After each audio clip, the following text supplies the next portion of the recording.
শুভ সন্ধ্যা। News 18 বাংলায় আপনাদের সকলকে স্বাগত। প্রিয়াঙ্কা রয়েছি আপনাদের সঙ্গে। বাংলার বাইরে হেনস্থার শিকার এই রাজ্যের পরিযায়ী শ্রমিকেরা বাংলাদেশি বলে দাগিয়ে দিয়ে বাংলাদেশে পাঠিয়ে দেওয়া হয় বীরভূমের অন্তঃসত্ত্বা সোনালী বিবি সহ 6 পরিযায়ী শ্রমিককে। আর এই মামলায় কলকাতা হাইকোর্টে বড়সড় ধাক্কা খেল কেন্দ্রীয় সরকার। 4 সপ্তাহের মধ্যে ভারতে ফেরাতে হবে এই পরিযায়ী শ্রমিকদের, কেন্দ্রকে নির্দেশ দিল আদালত।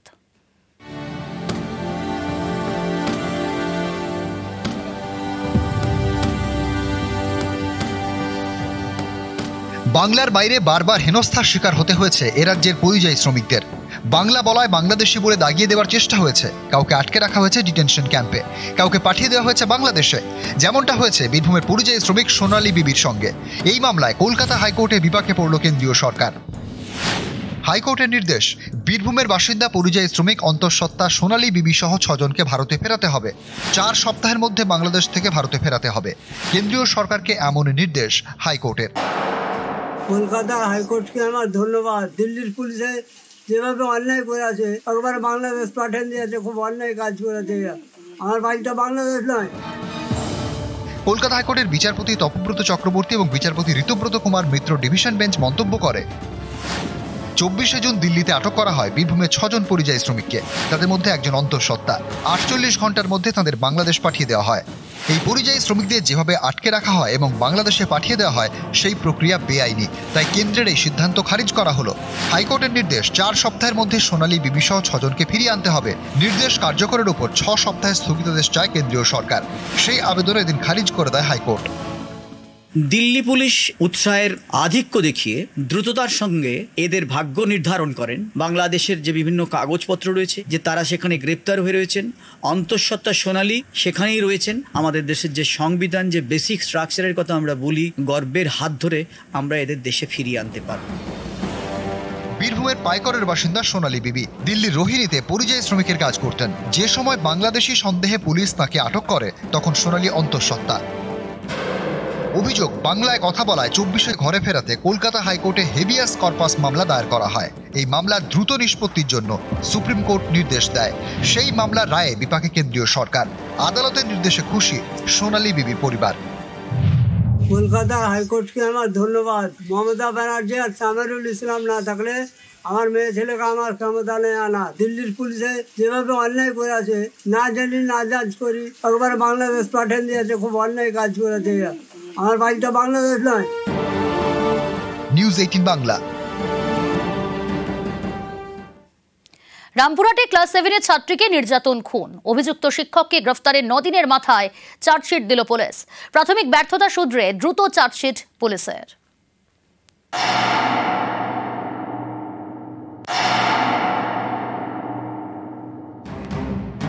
বীরভূমের রামপুরহাট, এখানকার ক্লাস 7-এর ছাত্রীকে নির্যাতন করে খুন। নিখোঁজ হয়ে যাওয়ার 20 দিন পর সেচখাল থেকে উদ্ধার হয় বস্তাবন্দি টুকরো টুকরো দেহ। পরদিনই গ্রেফতার করা হয় ছাত্রীর স্কুলেরই শিক্ষক মনোজ কুমার পালকে। শিক্ষককে গ্রেফতারের 9 দিনের মাথায় চার্জশিট দিল রামপুরহাট থানার পুলিশ। ছাত্রীকে নির্যাতন খুনের ঘটনার তদন্ত নিয়ে শুরু থেকেই পুলিশের ভূমিকা নিয়ে প্রশ্ন তোলে পরিবার। সেই প্রাথমিক ব্যর্থতা শুধরে দ্রুত চার্জশিট দিল তারা। এই আসামি এত ধূর্ত, এত চালাক, সে ইনভেস্টিগেটিং এজেন্সিকে বোকা বানিয়ে বিভিন্নভাবে গোল গোল ঘোরাচ্ছিল। আজকে চার্জশিট জমা পড়লো, 28 তারিখে চার্জ ফ্রেম আছে। আমাদের ট্রায়াল শুরু হয়ে যাবে একদম সামনের মাসে, যেদিনকে কোর্ট খুলবে ঠিক তার পরের দিন থেকে। ছাত্রী খুনের ঘটনায় আজকে ইনভেস্টিগেশন এজেন্সির পক্ষ থেকে আজকে চার্জশিট সাবমিট করা হয়েছে। 28 তারিখ চার্জের জন্য এই মামলার দিন ধার্য হয়েছে। ক্লাস 7-এর ছাত্রীকে নির্যাতন খুনের ঘটনার তদন্তে উঠে আসে ভয়ঙ্কর তথ্য। তদন্তকারীদের দাবি, থ্রিলার মুভি দেখে ছাত্রীকে খুনের ছক কষে তারই স্কুলের শিক্ষক মনোজ কুমার পাল।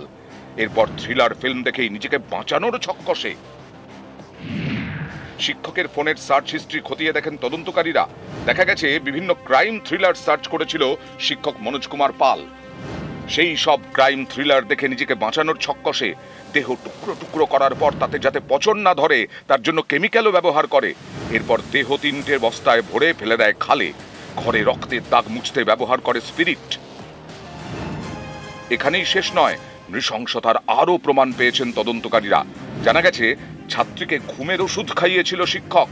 অভিযোগ বেহুঁশ করে নির্যাতন চালাতো। জ্ঞান ফিরলে পালিয়ে যাওয়ার চেষ্টা করে ছাত্রী, তখন ছাত্রীর গলায় দড়ি পেঁচিয়ে খুন করে শিক্ষক। ধর্ষণের প্রমাণ যাতে না মেলে তার জন্য নৃশংসভাবে ছাত্রীর যৌনাঙ্গ ধারালো অস্ত্র দিয়ে ক্ষতবিক্ষত করে।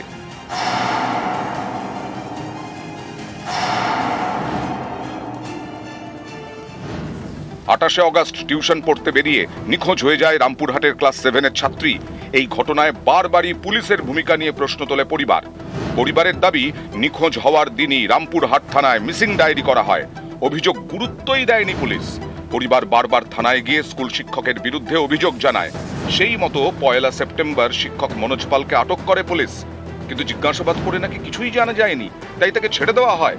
পরিবারের দাবি, পুলিশ তাদের বলে প্রেমিকের সঙ্গে পালিয়ে গিয়েছে ছাত্রী। প্রায় 20 দিন পর সেই শিক্ষকই গ্রেফতার। তাকে জেরা করেই মৃতদেহের হদিশ পায় পুলিশ। এখানেই অনেকের দাবি, 1 সেপ্টেম্বরেই পুলিশ যদি ঠিকমতো জিজ্ঞাসাবাদ করত, তাহলে হয়তো এই মর্মান্তিক পরিণতি হতো না। সেই প্রাথমিক ব্যর্থতা শুধরে শিক্ষককে গ্রেফতারের 9 দিনের মাথায় চার্জশিট দিল পুলিশ। রামপুরহাট থেকে অক্ষয় ধীবর, নিউজ 18 বাংলা। ফের দুর্যোগের চোখ রাঙানি, মাঝে মধ্যেই কয়েক পশলা, কিন্তু সব উপেক্ষা করেই প্রাণের উৎসবে চতুর্থীতেই মাতোয়ারা গোটা রাজ্য। শারদীয়ার মেজাজে কলকাতা থেকে জেলা। দুর্যোগের ধাক্কায় কিছু মণ্ডপে এখনো চলছে ফিনিশিং টাচ, কিন্তু তার মধ্যেই রাজপথ থেকে অলিগলি চলছে ঠাকুর দেখা জমিয়ে হুল্লোড়।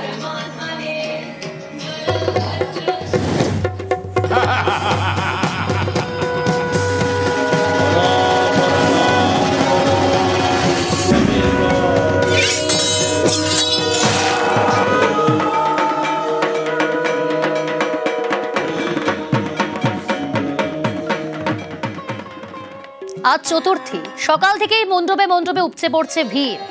কলকাতার ছবি তো দেখাচ্ছি, পাশাপাশি জেলার পুজো মণ্ডপগুলোতেও কিন্তু যথেষ্ট ভিড়।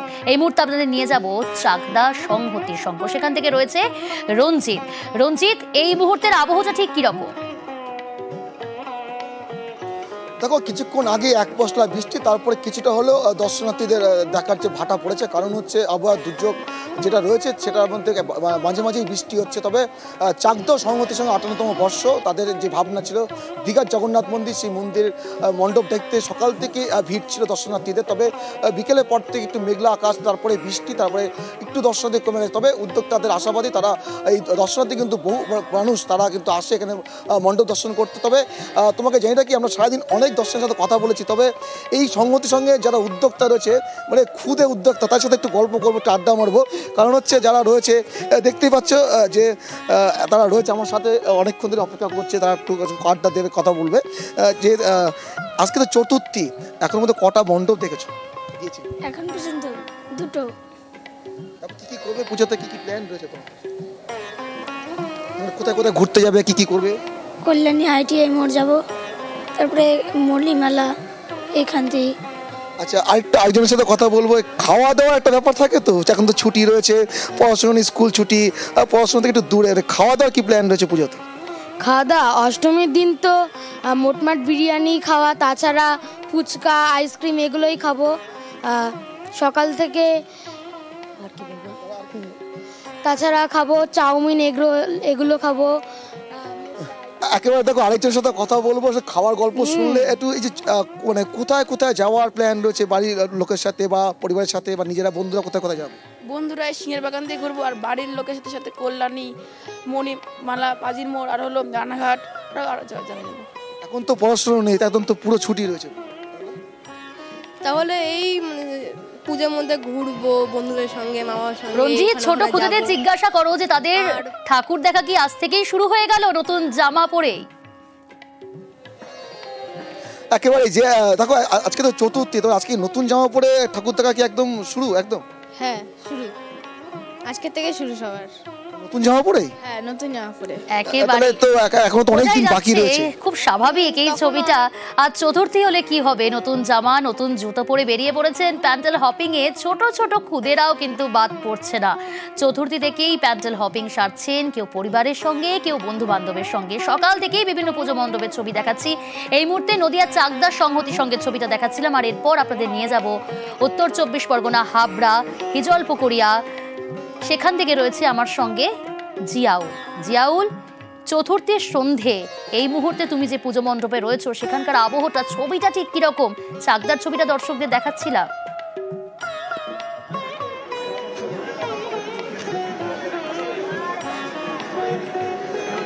পুকুরিয়া মধ্যপাড়া সর্বজনীন দুর্গোৎসব কমিটির ৭৭তম বর্ষ। এবার তোমার একটু মণ্ডপটা দেখানোর চেষ্টা করব।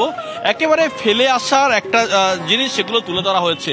দেখো, গ্রাম বাংলার একেবারে গরুর গাড়ি রয়েছে, পুরুলিয়ার ছৌ শিল্প, সেখানে তাদের কারুকার্য তুলে ধরা হয়েছে, বাঁকুড়ার টেরাকাটা সেটাও কিন্তু তুলে ধরা হয়েছে। ফলে অসম্ভব মণ্ডপ সজ্জা তৈরি হচ্ছে এবং সকাল থেকেই কিন্তু ভিড় লেগে রয়েছে। তার কারণ অনেক দূর দূরান্ত থেকেও কিন্তু এখানে মানুষ আসছেন। তারা দেখছেন একদিকে বৃষ্টি অসুরের ভূমিকা নিলেও কিন্তু কোন রকম ভাবে খামতি নেই। তারা কিন্তু পুজো চেটে পুটে উপভোগ করা একটা চতুর্থী সন্ধ্যা হলেও এখনো পর্যন্ত প্রচুর লম্বা লাইন তুমি দেখতে পাচ্ছ। প্রচুর মানুষ কিন্তু এই হিজলপুকুরিয়া যে সর্বজনীন দুর্গোৎসব কমিটি, সেখানে কিন্তু তারা এসছেন। তুমি দেখতেই পাচ্ছ অপরূপ সুন্দর এবং প্রচুর কচিকাচা থেকে শুরু করে তারাও কিন্তু এসছেন, পরিবারের সঙ্গে এসছেন। বেশ কয়েকজন পড়ুয়া। তোমরা কোথা থেকে এসছো? আমরা কৈপুকুর থেকে এসেছি। চতুর্থী সন্ধ্যা একেবারে কি বান্ধবীরা একসঙ্গে? হ্যাঁ, ভালো লাগছে। কোথা থেকে এসছো? আমি হাবড়ার হিজলপুকুর থেকে এসেছি। কি সব বন্ধু বান্ধব মিলে এসছো? হ্যাঁ, না, আমরা এখানে জাস্ট এখানে পড়া ছিল, পড়ার থেকে এখানে ছিল। আজকেও পড়া, অর্থাৎ আজকে হয়তো এই পুজোর ছুটি শেষ, মানে পুজোর ছুটি শুরু হওয়ার আগেই শেষ পড়া, এবং পড়েই বাড়ি এখনো ফেরেনি কিন্তু প্যান্ডেল হপিং শুরু করে দিয়েছে স্কুল পড়ুয়ারা। সেই ছবিটা আপনাদের সামনে তুলে ধরলাম। জমিয়ে আড্ডা যেমন দিচ্ছেন নিজেরা, একই সঙ্গে বিভিন্ন পুজো মণ্ডপে ঠাকুর দর্শনও করছেন তারা। তারপরে আমরা চলে যাব, এই মুহূর্তে আপনাদের নিয়ে যাব বাঁকুড়ার বিষ্ণুপুর ৩ নম্বর ওয়ার্ড সর্বজনীন দুর্গাপুজো। সেখান থেকে রয়েছে প্রিয়ব্রত। তবে অবশ্যই এই মুহূর্তে যে ছবিটা দেখাচ্ছি বিষ্ণুপুর ৩ নম্বর ওয়ার্ড সর্বজনীন পুজো মণ্ডপের ছবি। দেবব্রত রয়েছে আমার সঙ্গে সরাসরি। দেবব্রত, চতুর্থীর সন্ধে এই মুহূর্তের ছবিটা, কতটা জমজমাট পুজো মণ্ডপ, কতটা ভিড় চোখে পড়ছে? একদমই, দেখো, চতুর্থীর সন্ধ্যায় কিন্তু বিষ্ণুপুরের ৩ নম্বর ওয়ার্ড সর্বজনীন যে দুর্গাপুজো কমিটি রয়েছে তাদের যে এবারের থিম পোড়ামাটির দেশে, সেই থিম দেখতে কিন্তু ভিড় জমাচ্ছে দর্শনার্থীরা। মাঝে মধ্যে বৃষ্টি আসছে, প্রচুর বৃষ্টি, কিন্তু এই দর্শনার্থীদের যে বাঁধ ভাঙা উচ্ছ্বাস তা কিন্তু ভাঙতে পারছে না। এখানে অনেক দর্শনার্থী আসছে। আমি কয়েকজনের সঙ্গে কথা বলি। বলছি, দিদি ভাই, কেমন লাগছে এই 3 নম্বর ওয়ার্ডের থিম?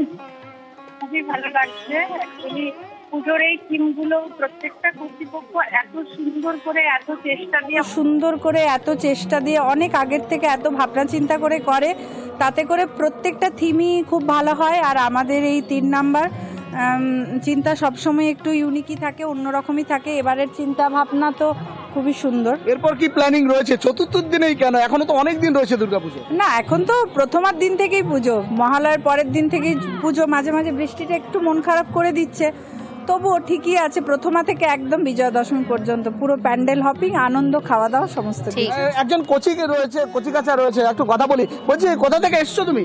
আমি উকিলপাড়া থেকে এসেছি। এই মণ্ডপ দেখলে? একেবারে, অর্থাৎ দুর্যোগের চোখরাঙানি তো রয়েছে, কিন্তু তার আগেই বৃষ্টিও শুরু হয়েছে, বৃষ্টি পড়ছে বিভিন্ন জায়গাতে। তবে আজ সকাল থেকে চতুর্থীতেই দেখলাম দর্শনার্থীরা বেরিয়ে পড়েছেন প্যান্ডেল হপিং। বৃষ্টি পড়ছে ঠিকই, কিন্তু বৃষ্টিকে উপেক্ষা করেই প্যান্ডেলমুখী দর্শনার্থীরা। এই মুহূর্তে আপনাদের নিয়ে যাব জাঙ্গিপাড়া দেশবন্ধু যুবক সঙ্গে। সেখান থেকে রয়েছে প্রতিনিধি রানা। শুভ শারদিয়া, তুমি যে পুজো মণ্ডপে রয়েছো এই মুহূর্তে, অর্থাৎ চতুর্থীর সন্ধ্যের আবহটা, ছবিটা ঠিক কিরকম, কতটা জমজমাট? হ্যাঁ প্রিয়াঙ্কা, তোমাকে শুভ চতুর্থীর শুভেচ্ছা জানাই। পাশাপাশি নিউজ 18 বাংলার সমস্ত দর্শকদের জানাই শুভেচ্ছা। এই মুহূর্তে দাঁড়িয়ে আছি জাঙ্গিপাড়া সিংটি দেশবন্ধু যুবক সংঘ যে সমিতির পুজো 55তম বর্ষ পড়ল। তাদের এবছরের যে মণ্ডপে তারা থিম করেছে দীঘার জগন্নাথ মানে মন্দিরের আদলে। তুমি দেখতেই পাচ্ছ যেভাবে মানে আলোকিত করা হয়েছে, আলো দিয়ে সাজানো হয়েছে, সিংহ দুয়ার করা হয়েছে যেখানে জগন্নাথ, বলরাম, সুভদ্রার ছবি রাখা হয়েছে। এখন সন্ধে নামতে কিন্তু মানুষের ঢল নেমেছে ঠাকুর দেখার, যেহেতু বৃষ্টি একটা কিন্তু দুশ্চিন্তার ভাঁজ পড়েছে। চতুর্থীর দিন আমি কথা বলে নেবো, কয়েকজন আছেন মণ্ডপে যাবার জন্য। আজকে চতুর্থীর দিন মানে দেখছেন ঠাকুর, কি বলবেন? বৃষ্টি তো শুরু হয়েই গেছে, আবহাওয়া আমাদের সঙ্গ দিচ্ছে না, তাই আমরা চতুর্থী দিন বৃষ্টি কমার সঙ্গে সঙ্গে আমরা বেরিয়ে পড়েছি। পুজো মাত্র 4টা দিন হয়, তাই আমরা 1 বছর অপেক্ষা করে থাকি, যেহেতু মা আসার জন্য। পুজো 4টে দিন হলেও রানা চতুর্থী থেকেই প্যান্ডেল ওপেন শুরু করে দিয়েছেন দর্শনার্থীরা।